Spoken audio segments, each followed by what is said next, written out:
tem valor, tá? Uma quantidade.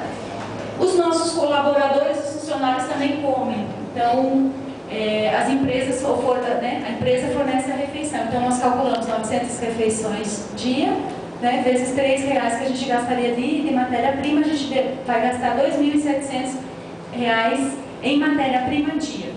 Aí entra arroz, feijão, macarrão, a farinha, né, a mistura, e aí vamos lá. Depois nós somamos isso, deu 20.700 mês, 20.700, não, 2.700 dia, 20.700 mês, e 621 mil mês.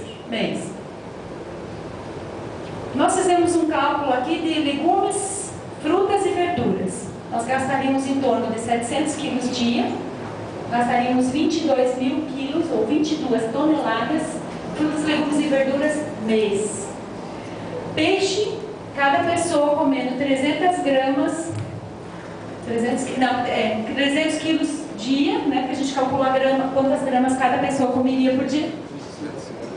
250 que a gente calculou de peixe pessoa dia. Desses 30 dias nós chegamos a 9 mil quilos ou 9 toneladas de peixe mês. E aí fizemos isso com a carne, fizemos esses cálculos também com a farinha de mandioca. Para a gente ter uma noção de quanto isso vai impactar aqui na economia.